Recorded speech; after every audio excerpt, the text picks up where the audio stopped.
로마서는 16장으로 된 서신서로 크게 세 부분으로 나눌 수 있으며 1장부터 8장까지는 믿음으로 얻는 의의 원리, 9장부터 11장까지는 하나님의 구원 사역, 12장부터 16장까지는 의를 얻은 자의 신앙 윤리로 구성되어 있습니다.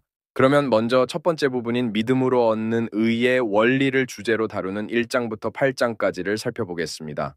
이 부분은 다시 세 부분으로 나눌 수 있으며 첫 번째 부분인 1장부터 3장까지는 죄인을 주제로, 두 번째 부분인 4장과 5장은 믿음을 주제로, 세 번째 부분인 6장부터 8장까지는 성화를 주제로 이야기가 전개됩니다.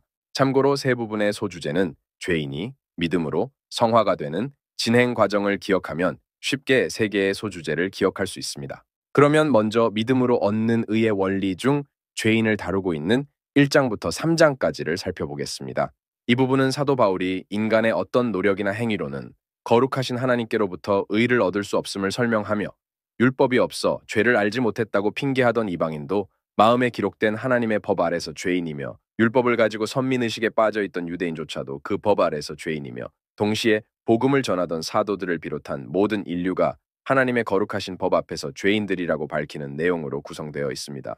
다음으로 믿음으로 얻는 의의 원리 중 믿음을 다루고 있는 4장과 5장을 살펴보겠습니다.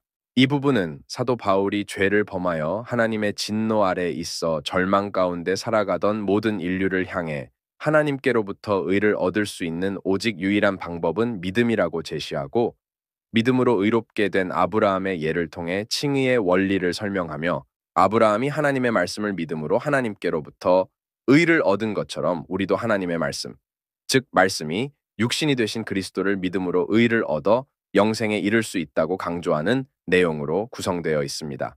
다음으로 믿음으로 얻는 의의 원리 중 성화를 다루고 있는 6장부터 8장까지를 살펴보겠습니다. 이 부분은 사도 바울이 믿음으로 의롭게 된 성도들 안에 있는 생명의 말씀이 성도 안에서 뿌리를 내리고 자라면서 성도는 자신의 부패한 생각을 버리고 하나님의 말씀을 더욱 사랑하고 순종하면서 하나님의 영광을 위해 살아가는 성도로 성화되며 이러한 성도의 성화는 율법을 지키려는 인간의 노력을 통해 얻어지는 결과물이 아니라 하나님의 말씀을 그 속에 품은 성도에게 하나님께서 생명을 끊임없이 공급하시는 성령님의 사역을 통해 얻어지는 하나님의 온전한 은혜의 결과물이라고 강조하는 내용으로 구성되어 있습니다. 다음은 두 번째 부분인 하나님의 구원 사역을 다루고 있는 9장부터 11장까지를 살펴보겠습니다. 이 부분은 이스라엘 역사를 통한 하나님의 구원 사역을 다루는 것으로 사도 바울이 믿음으로 얻는 의의 원리가 이스라엘 역사에 어떻게 실제로 적용되었는가를 구체적으로 제시합니다. 하나님의 구원 계획이 계시된 이스라엘의 전 역사를 과거와 현재와 미래로 나누어 설명하며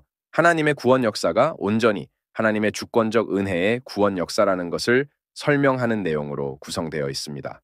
마지막으로 세 번째 부분인 의를 얻은 자의 신앙 윤리를 다루고 있는 12장부터 16장까지를 살펴보겠습니다.